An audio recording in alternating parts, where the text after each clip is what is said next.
My brother called on a Thursday morning while I was pruning the rose bushes out front. I almost didn't answer. My phone was inside. The coffee was hot, and the roses hadn't been touched since my wife passed 2 Octobers ago. But something made me set down the clippers and walk inside. It was Dennis. Frank. His voice was tight. Clipped.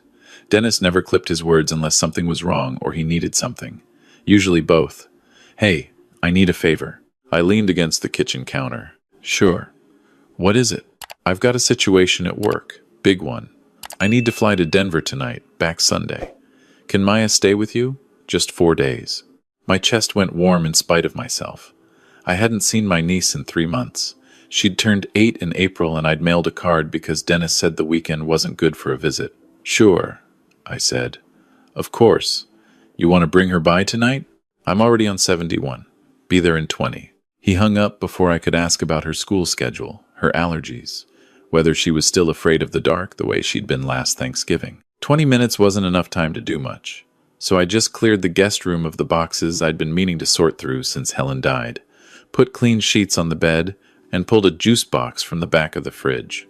Dennis's truck pulled in at 4:42. Maya climbed out of the passenger side with a backpack and a stuffed rabbit missing one eye that I recognized from Christmas 2 years ago. She looked smaller than I remembered. Kids usually look bigger every time you saw them. Maya looked smaller. Hey there, sweetheart. She walked to me and stood close, but didn't hug me. Just stood there, rabbit pressed against her chest. Dennis was already reaching back into the truck for her bag. I've got her clothes for 4 days. She knows the rules. He handed me the bag without making eye contact. Don't let her stay up past 8.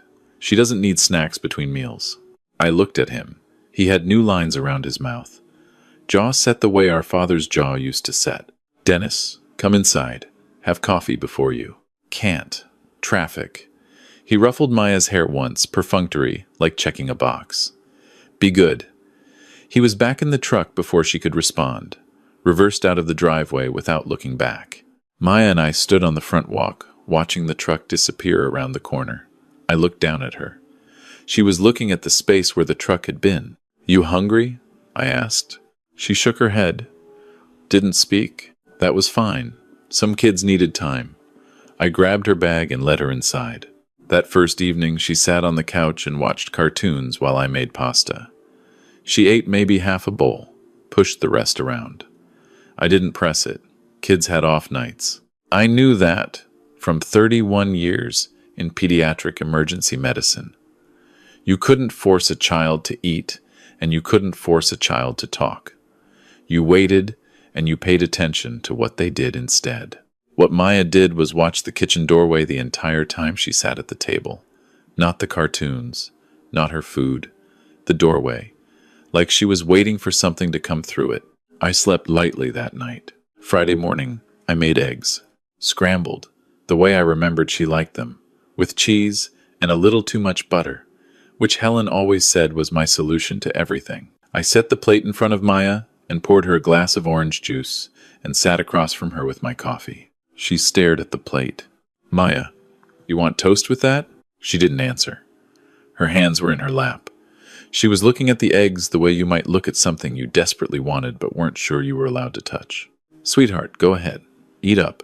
She reached out very slowly and picked up her fork. Then she stopped, put it back down. Something settled cold in my chest. I set my mug down carefully. Hey. I kept my voice gentle. Everything okay? She looked up at me. She had her mother's eyes, Dennis's first wife, who'd left when Maya was 3. Dark and careful, and older than they should have been. Uncle Frank. Yeah? Am I in trouble? I went very still. Why would you be in trouble? Her lip trembled. I didn't finish my dinner last night. I made myself breathe. Kept my hands loose on the table the way I'd trained myself to do in trauma bays when parents were watching and panic wasn't useful. You're not in trouble, I said. You're a guest in my house. Guests eat whatever they want, whenever they want. Okay? Brok send. She looked at the eggs again. Then she picked up the fork and she ate. Not the way a hungry child eats. The way a starving child eats. The fork barely made it between bites. She cleaned the plate and looked up at me with something on her face that wasn't satisfaction. It was relief. The kind of relief that doesn't belong on an 8-year-old at breakfast. I got up and made her more eggs. My hands were steady. 31 years in the ER teaches you to keep your hands steady. She ate those too. After, she went to wash up. I sat at the kitchen table and didn't move for a while. Outside, the neighbor's sprinkler came on. A car passed. Normal Friday morning in Columbus, Ohio. Inside my chest, something that had been dormant for 3 years was waking up. I was 63 years old. I'd delivered bad news to parents in hallways at 2 in the morning. I'd held children's hands while their bones were set, and I documented injuries that sent people to prison. I'd spent 31 years knowing the difference between a child who was clumsy and a child who was scared. Maya was scared. I went to my office off the hallway. The bottom drawer of my desk still had what I was looking for, a yellow legal pad, nearly full from the last years of my practice. I flipped to a blank page, wrote the date, Friday, September 12th, 8:24 a.m. Then I stopped and looked at what I'd written. I'd started a clinical note, without thinking, the way you do when your instincts take over from your conscious brain. I kept writing. Subject, Maya, female, age 8. Observed reluctance to initiate eating without permission. Visible relief upon being told food was available freely. Cleaned 2 full servings of scrambled eggs after initial hesitation. Did not leave any food on plate. Stated concern about being in trouble for not finishing previous night's dinner. I paused. Read it back. Then I wrote, brother's instruction upon drop-off. No snacks between meals. I set the pen down, walked back to the kitchen, refilled my coffee, looked at the empty egg plate on the table and thought about the way her hand had trembled reaching for that fork. I picked up my phone and called my son Thomas down in Austin. It was barely 7:30 there. He answered on the second ring anyway, because Thomas had always been an early riser, and also because I almost never called before 9. Dad? What's wrong? When did you last see Maya? There was a pause. July maybe? Dennis brought her to that cookout at Aunt Renee's place. Why? How did she seem? Thomas was quiet for a moment. Quiet in the way that meant he was remembering something he hadn't paid enough attention to at the time. She was pretty subdued. I figured she was just tired. You know how Dennis gets at family stuff, kind of tense. I thought she was picking up on that. What do you mean, Dennis gets tense? He has all these rules for her. Don't interrupt, don't make noise, finish everything on your plate or we leave. Thomas paused again. I thought he was just being a strict dad. My jaw tightened. I kept my voice even. She's here for the weekend. I'm going to need you to be available by phone. Dad, what's happening? I don't know yet, but I need you to know I'm paying attention. After I hung up, I walked to Maya's room. She was sitting on the bed, drawing in a notebook she'd pulled from her backpack. I leaned in the doorway and knocked on the frame. What are you drawing? She held it up. A house. Small windows, dark walls, a tree in the corner drawn in heavy black lines. The sky was gray. There was a figure in one of the windows. Small. Hard to tell if it was looking in or looking out. Is that your house? She nodded. Nice tree. She looked at it. It's not really that nice. It dropped all its leaves in August. Dad says it's dead, but we haven't cut it down yet. I sat down on the edge of the bed. Does your dad let you draw at home? She thought about it for a second too long. If I'm done with everything else first. Everything else like what? Her pencil moved across the page. Chores. Homework. She paused, being quiet. I watched her draw for a minute.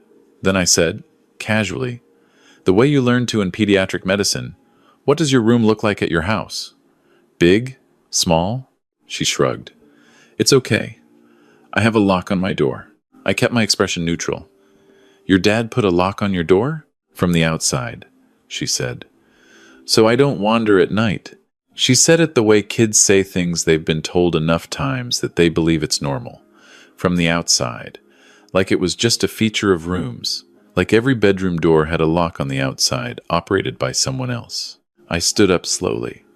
I'm going to go start lunch, okay? Can I help? I looked at her upturned face, the single-eyed rabbit on the pillow beside her. My brother's daughter. I'd love that, I said. She made the sandwiches herself, cutting them carefully into triangles the way Helen used to.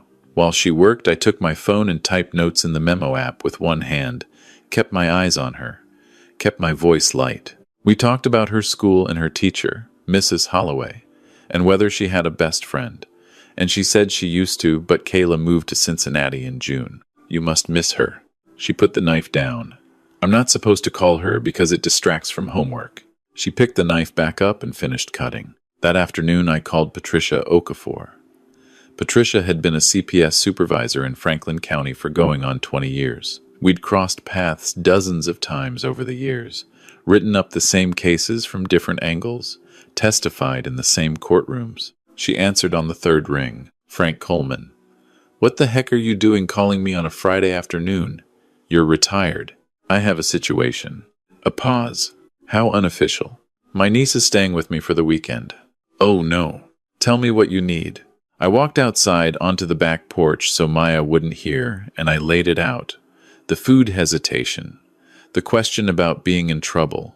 The lock on the bedroom door. Patricia listened without interrupting, which was how I knew she was taking it seriously. Patricia always interrupted when something wasn't serious. Frank, that lock. I know. A child's bedroom door locked from the outside at night is a red flag, even standing alone, combined with food-related anxiety. I know, Patricia. I know what it is. I need to know how to do this right. Document everything. Photos, if there are marks. Voice recordings, if she volunteers information. Do not push her. Do not ask leading questions. You know this. I know. I asked a bad question on day 2 and spooked her. Then you know not to do it again, she sighed. Frank, this is Dennis we're talking about. I know. You're going to set a fire in your family that won't go out. There's a child sleeping 30 feet from me who locks her sandwiches into triangles like it might be the last food she sees today. Silence on Patricia's end, long enough that I thought the call had dropped. Document everything, she said finally. And Frank, don't wait too long. Saturday morning, Maya woke up early. I heard her before 6, the quiet, careful movements of a child who'd learned not to make noise. And I got up and found her sitting at the kitchen table in her pajamas with her rabbit, not doing anything, just sitting there in the dark. I didn't make a big thing of it. Just turned on the light, made oatmeal, let her add the brown sugar herself, as much as she wanted. She added a lot. We sat together while it got light outside, and she told me about a book she'd read in 2nd grade about a girl who could talk to horses. And I told her about a dog Helen and I had when Thomas was small. A beagle named Walter, who used to sit on the mail as it came through the slot and refused to move. She laughed. A real laugh. The first one I'd heard since she arrived. After breakfast, I got out my old Canon film camera from the hall closet. I hadn't touched it in years. Helen had bought it for me at an estate sale in 2011 as a joke, because she said the only thing I ever photographed was evidence, and she wanted me to learn to take pictures of beautiful things instead. I took pictures of beautiful things that morning. Maya in the backyard with the rabbit, Maya examining the bird feeder, Maya's hands cupped around a roly-poly bug she found under the porch step.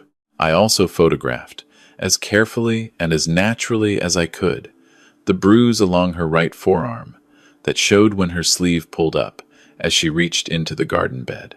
Finger-shaped, not fresh, a week old at least, faded to the particular yellow-green that I documented on intake forms more times than I could count. I excused myself to make lemonade and went to the office and wrote for 10 minutes straight without stopping. Saturday, September 13th, 10:47 a.m. Bruising observed on right forearm, dorsal surface, approximately 4 centimeters in length, consistent with adult grip. Coloring indicates injury occurred 7-10 days prior. Subject did not mention the injury and did not react when the arm was briefly visible. Lack of self-consciousness around bruising suggests subject has normalized its presence. My hands were steady. 31 years.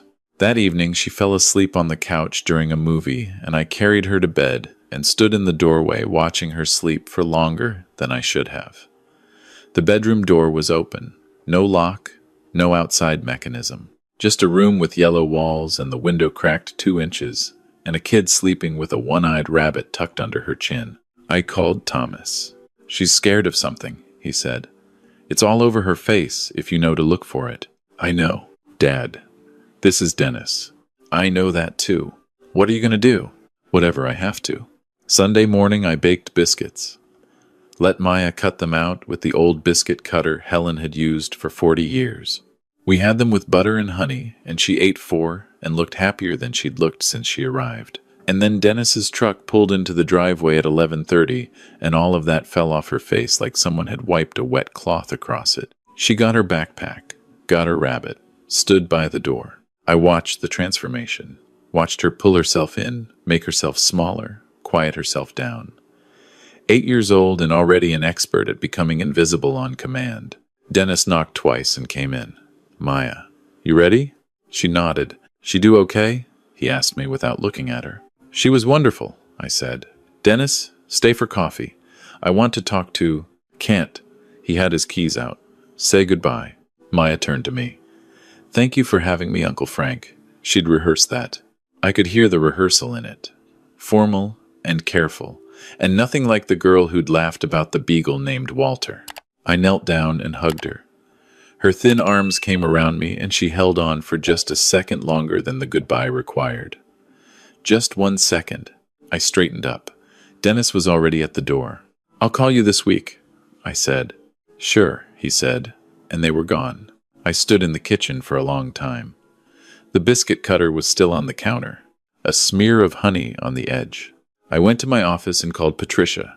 Monday, I drove to the main branch of the Columbus Metropolitan Library and used their copier to make 3 complete sets of everything I documented.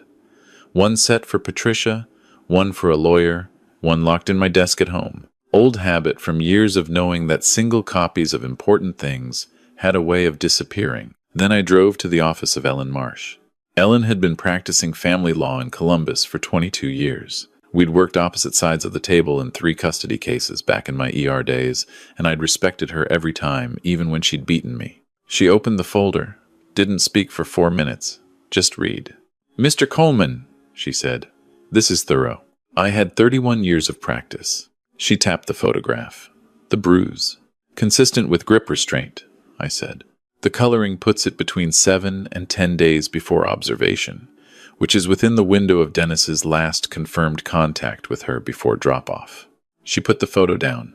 The food behavior you've described. The locked door. The locked door is the one I keep coming back to. She made a note. Do you know if this has been ongoing? No. I don't know the duration. I only had 4 days. And your brother? Does he have a history of this type of behavior? I thought about our father. Thought about the way Dennis had flinched when our father raised his voice at the dinner table, all through childhood, the way we both had. Thought about our father's belt and his particular talent for finding reasons. Our father wasn't a gentleman, I said. That's not the same thing. No, but it's context. Ellen nodded slowly, filed the pen. Mr. Coleman, if we file a report and pursue emergency custody, your brother will know it was you. You're the only person who had extended contact with that child recently. I understand. It will be a war. I've been in family court before, not as the petitioner. I looked at her. If that little girl goes home and I've done nothing, I will not be able to live with myself. I don't care about comfortable. I care about her. Ellen looked at me for a long moment. Then she picked up her phone and called her assistant. Clear my 3 o'clock. By Tuesday, Patricia had opened a formal investigation. She called me at 7 a.m. to tell me, and I was already awake, sitting at the kitchen table with cold coffee and 3 days of additional notes in front of me. Home visit scheduled for Thursday morning, she said, unannounced. What about Maya in the meantime? She goes to school. Teachers are watching. I've already made contact with the school counselor. And Dennis will be notified as required by protocol once we conduct the visit. That gave me approximately 48 hours before Dennis knew what was coming. He found out in 36. Wednesday evening at 6:15, my doorbell rang. I wasn't expecting anyone. I looked through the window before I answered because 31 years in emergency medicine teaches you to look before you open. A woman stood on my porch, mid-40s, expensive coat, dark hair, expression that could strip paint. I recognized her. Renee, Dennis's girlfriend of 2 years, soon to be his wife, if the engagement ring I'd seen at Easter meant anything. I opened the door. Frank, Her voice was flat. "We need to talk." "I don't think we do." She walked past me the way people walk past you when they've already decided you're not going to stop them, into my living room. Looked around like she was taking inventory. "I know about the CPS report." I stood in my own doorway. "Dennis called you." "Dennis is a wreck." She turned around. "You have any idea what you've done?" "I have a very specific idea. He is trying." She pointed at me, and I noticed that her hand was shaking, whether from anger or something else, I couldn't tell. He has been through the worst years of his life. He lost everything with Diane, and he has been putting himself back together, and you just blew it apart. He locked his daughter in her room, for her safety. She sleeps and walks around at night. She could hurt herself. She told me about the meals, Renee. A pause. The finger came down. Kids exaggerate. She ate 4 biscuits at my kitchen table like she was afraid they'd disappear. I've treated malnutrition in children. I know what it looks like. Renee's jaw tightened. You are using that child to punish Dennis for whatever problem you two have had your whole lives. You were always jealous of him. That might be the single most ridiculous thing anyone has ever said to me, and I've worked in emergency medicine. I will tell the court you have a grudge. I will tell them you've been estranged from your brother for years. That you barely know Maya. I will tell them. Tell them whatever you like, I said. I'll bring the photographs. She went still. The bruise on her forearm, I documented it, photographed it, had it reviewed by 2 colleagues still in practice. Consistent with grip restraint. That's a clinical finding, not a family grudge. Those could have come from anywhere. They came from a hand. The question is whose? Renee stood very still for a long moment. The heat was going out of her face and something else was coming in. Calculation. If you pursue this, she said quietly, you will not see that child again. Dennis will make sure of it. Dennis can try. She picked up her bag. I want you to think very hard about what you're doing. I have thought about nothing else since Friday morning. She walked to the door, stopped with her hand on the knob. You don't know the full story. I know enough of it. The door closed. I stood in the living room for a while. Then I picked up my phone and called Thomas. Dennis knows. What happened? Renee came to the house. Thomas was quiet for a second. What did she say? That I'd be cut off from Maya if I continued. Are you continuing? What do you think? His exhale was long. Dad, you sure about this? I thought about Maya at my kitchen table at 6 a.m, sitting in the dark, not turning on the lights, waiting for permission. I'm sure, I said. The CPS visit happened Thursday morning at 9 a.m. Patricia called me after. Her voice was clipped and professional, which was how I knew it was bad. The kitchen cabinets have combination locks. All of them except one which had cereal in it and about a dozen granola bars. I closed my eyes. Her bedroom door has a slide bolt on the outside. Recent installation. The hardware still has the sticker on the bottom. The room is sparse. 1 lamp without a shade. Books but no other toys visible. She has a hamper but no dresser that I could find. Patricia. Her weight, Frank.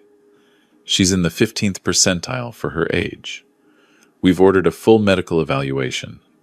I also spoke with her teacher this morning. She's been bringing crackers to school, in her pockets.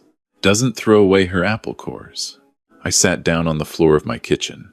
Actually sat down on the linoleum. She's been hoarding. Yes. The teacher noticed in August. She called it a quirk. I don't think it's a quirk. No, I said. It's not. I'm going to need a statement from you. Full documentation. This is going to move quickly, Frank. I'll have everything to you by 5. And Frank, she paused. He already called a lawyer. How long have I got? Long enough to be ready. Dennis's lawyer was a man named Gerald Holt. I learned this from my own neighbor, Carol, who had somehow in the 3 days since Renee's visit developed an information network of admirable reach. Carol was 71 and had lived across the street from me for 19 years and missed nothing. He's been making calls all morning, she told me on the porch Thursday evening. I heard Renee on the phone with someone from the bank.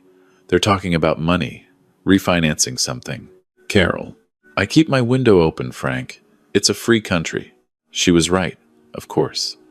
And I wasn't above using what the free country offered. Gerald Holt filed a counter-motion Friday afternoon. I was already in Ellen's office when she got the notification. She read it, said nothing for 30 seconds, then set the paper down. He's going for character. Your estrangement from Dennis. The age of your last contact with Maya before this week. He's going to argue you barely know the child, and this is a vendetta dressed up as concern. What else? He's also going to argue the bruise occurred during her time in your care. I looked at her. I know, she said. We have the timestamps on the photographs. We have my medical review. We have your documentation showing the discoloration was already fading upon first observation. It won't stick, but he's going to try it. And we need to be ready. What do we need? More witnesses. The teacher. The school counselor. Anyone who has observed Maya's behavior over time, not just this week. I called Thomas that night.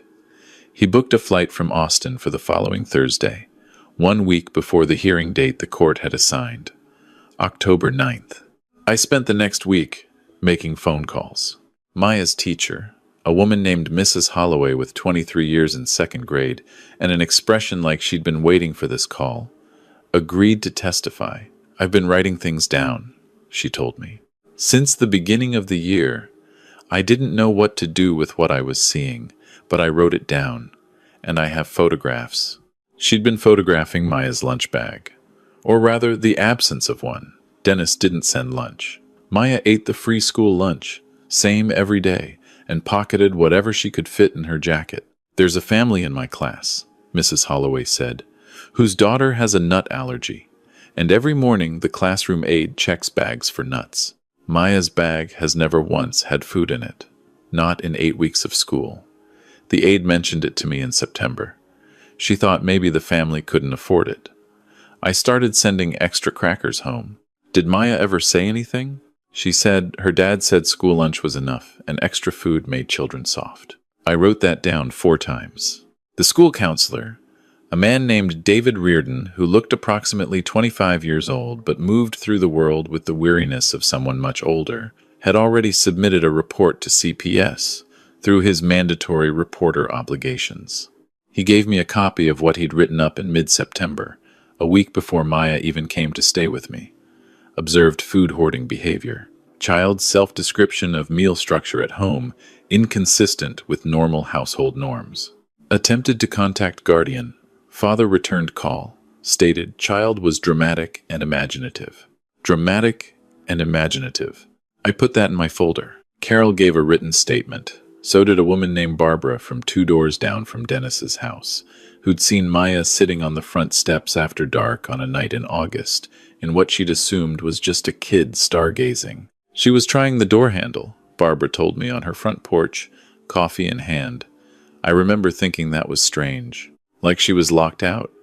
But Dennis's car was in the drive, so someone was home. I watched for a few minutes, and then the door opened, and she went in fast. I figured maybe she'd been out playing and it had gotten late. The door opened from inside. I don't know. I just thought, kid got locked out, parents let her in. I didn't think anything worse than that. I know. I'm not blaming you. She looked at me with her coffee and her 19 years of being a decent neighbor to someone who was hurting a child 20 feet from her driveway. I should have thought worse, she said. The medical evaluation came back on September 30th. I read it in Ellen's office while she watched my face. 15th percentile for weight. Evidence of chronic insufficient caloric intake. Mild vitamin D deficiency. Mild iron deficiency. Growth markers consistent with a child receiving significantly less nutrition than standard requirements for the past 12 to 18 months. 12 to 18 months. Maya was 8. That was 1/6 of her life. Frank. Ellen's voice was careful. Are you all right? I set the report down. I'm fine. She looked at me for a second. Then, Holt's going to depose you next week. He's going to press on the estrangement, on whether you had an existing conflict with Dennis. Did you? I thought about it. About Dennis and I as kids, sharing a bedroom in a house where quiet was survival and our father's moods were weather you tracked, the way farmers tracked rain. About the way Dennis had followed our father's example in everything, the posture, the jaw, the belt. About the way I'd gone into medicine, partly to fix things in a clinical setting because I couldn't fix anything at home. We didn't fight, I said. We just stopped being close. When? He married Diane. She was good for him. Then she left and he changed. That was 2019. And you kept your distance. I thought he needed space. I thought I stopped. I thought he was grieving. I thought the distance was him processing. I should have looked harder. Ellen nodded slowly. Don't say that on the stand. It sounds like guilt. Say instead, I noticed changes in my brother's behavior, and I respected what I believed was a need for privacy while he processed a difficult divorce.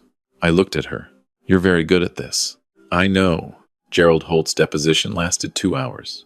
He was smart and precise, and found the gaps in my story the way a good surgeon finds the vein. He pressed on the 4 months between Dennis's divorce and my last visit. He pressed on why I hadn't asked more questions when Dennis dropped Maya off with so little information. He pressed on whether my medical expertise made me more likely to see pathology that wasn't there. I answered carefully, kept my hands still. 31 years. Did you believe your brother was abusing his daughter before this visit? Holt asked. I had no specific evidence of abuse before this visit. Did you have a reason to suspect it? I noticed Dennis had become more withdrawn and controlling in the years following his divorce. I had general concern, but no specific evidence. So you had no concrete reason to surveil your niece while she was in your home? I had every reason any responsible adult has. She was a child in my care. You photographed bruising on her arm. I documented a clinical finding. I'm a physician, a retired physician. You had no clinical relationship with this child. I had a family relationship with this child. Holt looked at me. You reported your own brother to Child Protective Services. Yes, knowing it would destroy his custody of his daughter, knowing it would protect her. He made a note. We'll continue this in court, Dr. Coleman. The hearing was October 9th. Franklin County Family Court.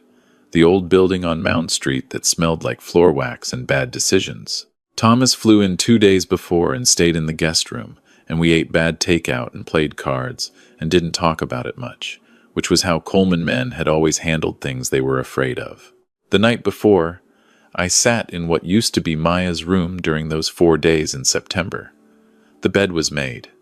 The yellow light was on. I'd kept the window cracked 2 inches because she'd liked the sound of the street. I held my phone, looked at the photos, her hands in the garden, her face over the biscuit dough, the single-eyed rabbit on the pillow. My phone buzzed. Unknown number. I almost didn't answer. Frank. It was Dennis. I stared at the wall. Please don't hang up. I'm not calling to fight. His voice was different than it had been in years. All the tightness was gone, and what was underneath was something raw and tired. Dennis, I need you to know something before tomorrow. I waited. I have been in therapy for the past 3 weeks. Since Patricia's visit, the therapist asked me to do something, and I said I couldn't, and then I did it anyway. She asked me to write down every rule I had for Maya and why I had it. He stopped. I heard him breathe. I wrote 4 pages. Frank, 4 pages of rules. And when I looked at the why column, every single reason was something our father said to me. Word for word. Things I swore I'd never say to my own kid. My throat was tight. I didn't know I was doing it. I swear to God I didn't know. I thought I was teaching her to be strong. I thought I was protecting her from being weak, like he always said. The way he said we were weak. Dennis, I know I'm not supposed to call you. I just needed you to know, before tomorrow, that I'm not going to fight it. What? Whatever the judge decides. If the judge gives you custody, I'm not going to fight it. She needs to be somewhere safe, and I can't guarantee right now that I'm that. He stopped again. I've been trying to be dad my whole life, and I thought it was strength, and it was just him, living in me, taking it out on her. I closed my eyes. Clint from therapy says it's generational, that it goes back further than him. He says if I do the work, I can break it. Then do the work. I'm going to. Dennis. Yeah. She asked about you. 2 days into the visit, whether you were going to be there when she got home from school. I'm telling you so you know she felt safe here. He made a sound that wasn't quite a word. Low and broken. Take care of her, Frank. Whatever happens. Take care of her the way she deserves. He hung up. I sat in the yellow room for a long time. The street outside moved through its ordinary night. A dog barked twice and went quiet. Somewhere a car radio faded past and disappeared. Some conversations stay private. Even between brothers, even in the middle of a war. The courtroom was ordinary. Brown carpet, fluorescent lights, the kind of acoustic ceiling that swallowed sound and turned everything muffled. Judge Catherine Welch had a reputation for patience and a shorter one for nonsense. She read the preliminary filings for 3 full minutes in silence before she looked up. Gerald Holt went first. He was precise and methodical and made the case for Dennis the way you make a case for a complicated client. Grieving father, difficult divorce, good intentions, gone sideways. He presented 3 character witnesses, a neighbor, a coworker, Dennis's pastor. All of them said the same thing. Good man going through a hard time. Then Ellen stood. She laid out the photographs one at a time. She played 12 seconds of audio from the recording I'd made in the kitchen Friday morning. Maya's small voice. Am I in trouble? Then Ellen said nothing for a moment and let it sit. Mrs. Holloway testified. She brought her written observations, and she did not soften them. The child has been hoarding food in her jacket pockets since the first week of school. In my 23 years of teaching, I have seen this behavior in children who do not have reliable access to food at home. I reported it. I was told she was dramatic.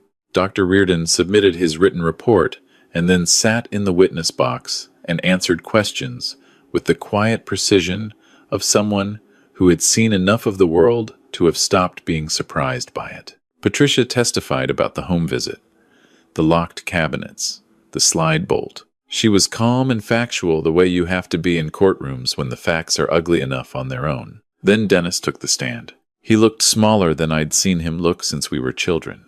He answered Holt's questions in a voice that was trying to stay steady and not quite making it.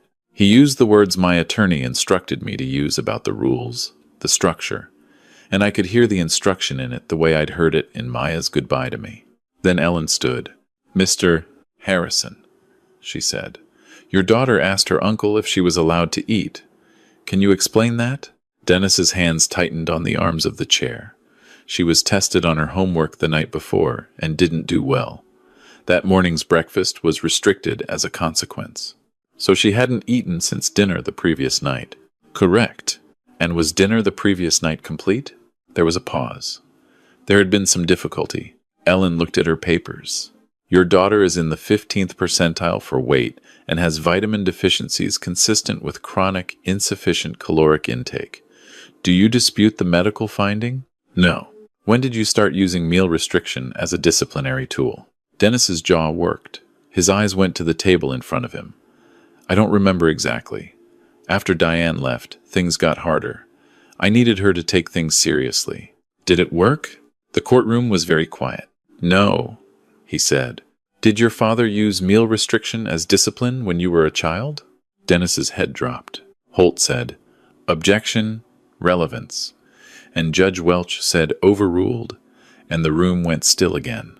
Mr. Harrison? Yes. His voice was barely above a whisper. Yes, he did.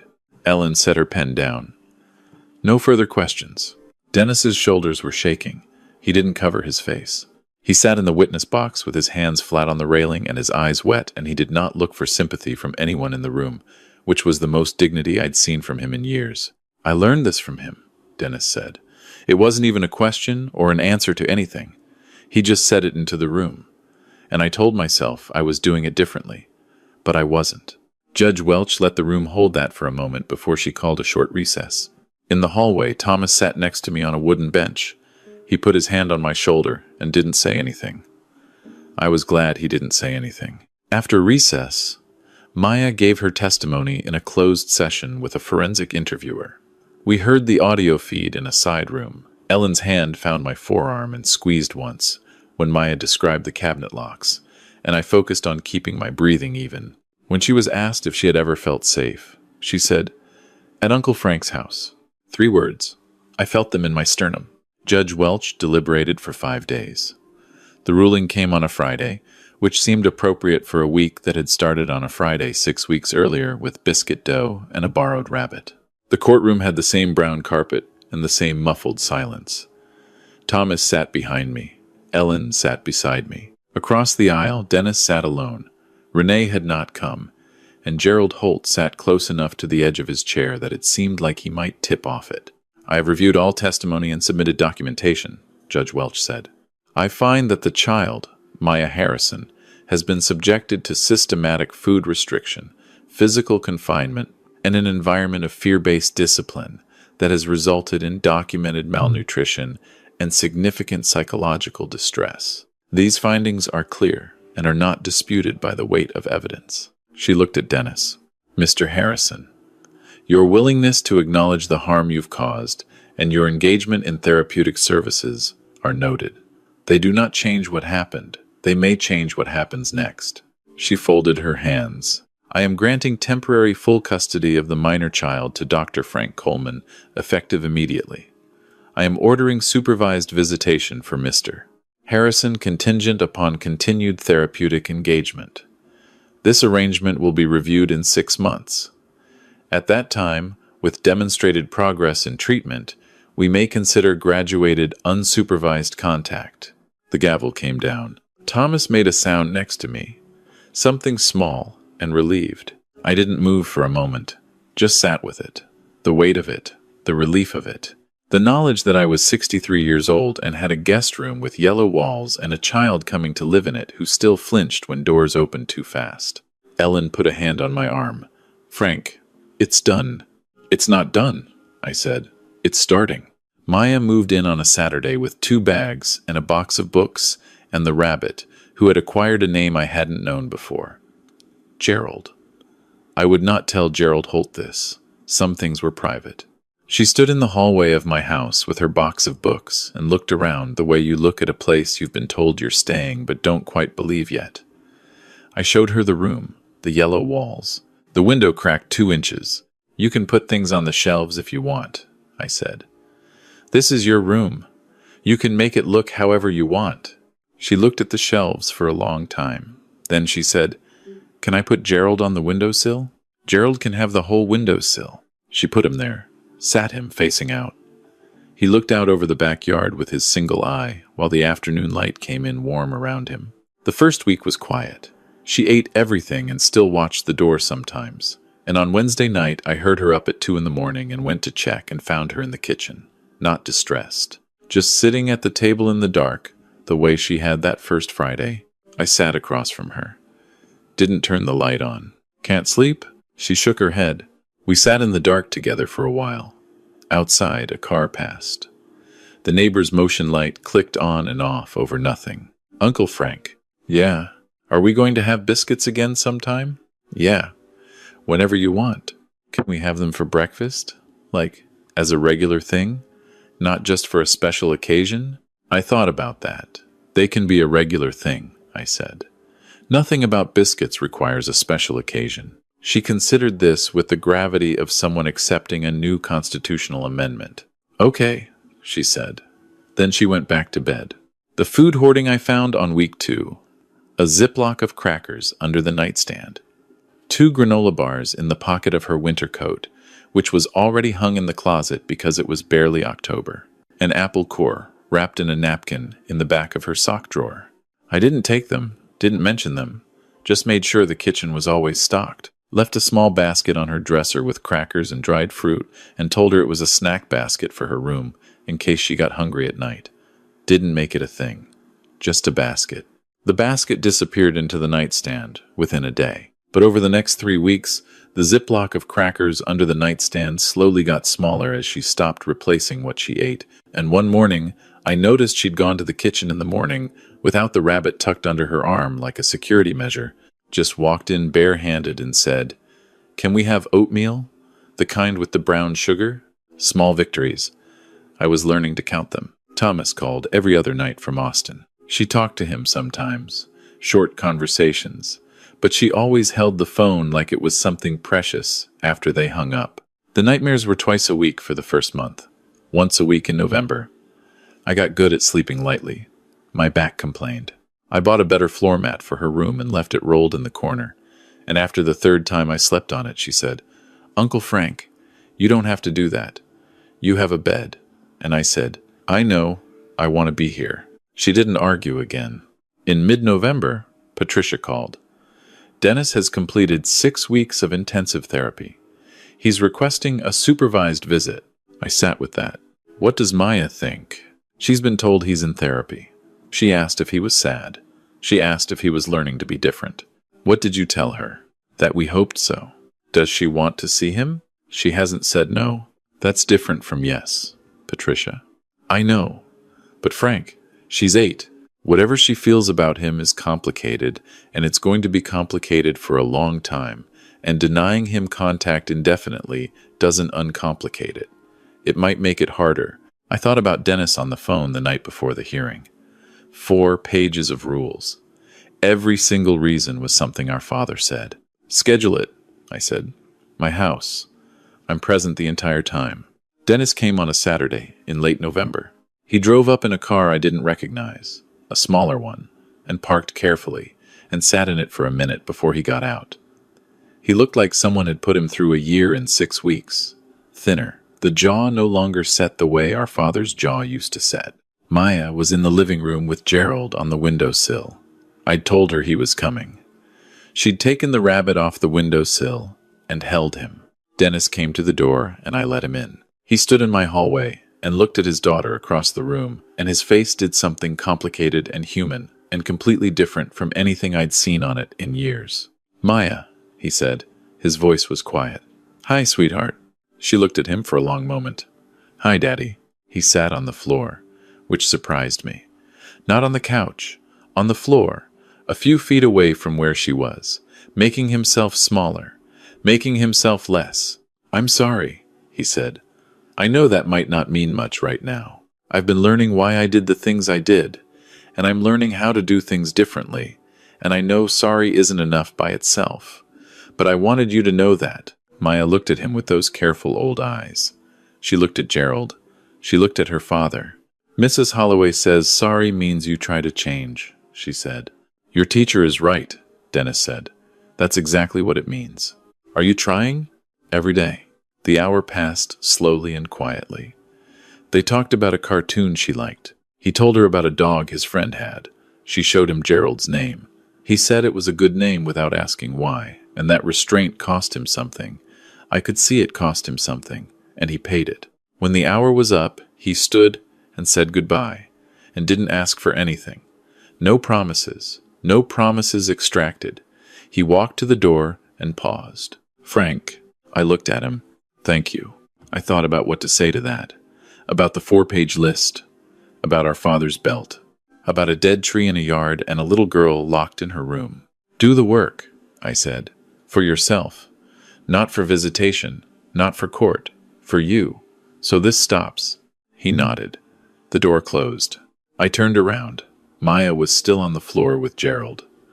She was quiet for a moment, and then she said, Is he going to be okay? I thought he might be, I said. She considered that. Then she went back to the cartoon like it was enough. Like maybe it was. December came in cold. I raked leaves and Maya helped badly, and we made hot chocolate and drank it on the porch while Carol waved from across the street. We made biscuits on 3 separate Saturdays, which had quietly become a regular thing that required no special occasion. The basket on her dresser still held crackers, but she'd started leaving the Ziploc bags in the kitchen instead of hiding them in her room, and I took that as a kind of progress that didn't need to be named. On a Tuesday evening in mid-December, I was washing dishes when Maya came in from the living room and stood in the kitchen doorway in the way kids stand when they want to say something and aren't sure how. Yeah? I said. She came in and sat at the table. Uncle Frank, can I ask you something? Of course. She turned Gerald over in her hands. Why did you do all of this? I turned the water off and dried my hands and sat across from her. Because you're my niece, I said. But you hadn't seen me in a long time. That was my mistake. She looked at me carefully. But how did you know, she said, that something was wrong? How did you know from just breakfast? I thought about that, about the fork trembling, about relief on the face of an 8-year-old. I've spent a lot of years paying attention to children, I said. I got good at it. And you are very easy to care about. She looked down at Gerald. He looked back with his one eye. I wrote a letter to my teacher, she said, for a thank you project. I wrote one to Mrs. Holloway and one to Mr. Reardon, and I wrote one to you. She reached into her pocket and set a folded paper on the table between us. Purple crayon. I could tell from the edge. I didn't touch it. Whenever you want me to read it, I said. You can read it now. I picked it up, unfolded it. The handwriting was careful and slightly crooked, and in the particular earnest cursive of a second grader trying very hard. Dear Uncle Frank, thank you for making eggs. Thank you for not being scary. Thank you for the basket. Thank you for the biscuits. I feel safe here. Love, Maya. P.S. Gerald says thank you too. I folded it back up. My throat was tight. Tell Gerald he's welcome, I said. She smiled. First a small one, then the real one. The one like the laugh about the beagle named Walter. I set the letter on the counter next to the dish rack. Outside the kitchen window, the December dark came early, and the neighbors' lights were on, and the street was ordinary and quiet. Tomorrow would have its own complications. The 6-month review was coming, and Dennis was doing the work, and there would be questions about what came next, and I was 63 years old with a bad back and a floor mat in the corner of the guest room and a basket of crackers that was slowly becoming less necessary. But tonight the biscuit cutter was on the counter where she'd left it after Sunday, and Gerald was on the kitchen table, and my niece was sitting across from me in the warm light, and when I asked if she wanted hot chocolate, she said yes please without hesitating. Not, am I allowed? Just yes. Yes, please. That was enough. That was everything. If this story meant something to you, please leave a comment and let me know where you're watching from. Subscribe to Stormborn Vengeance for more stories like this one, and click the next video to keep listening.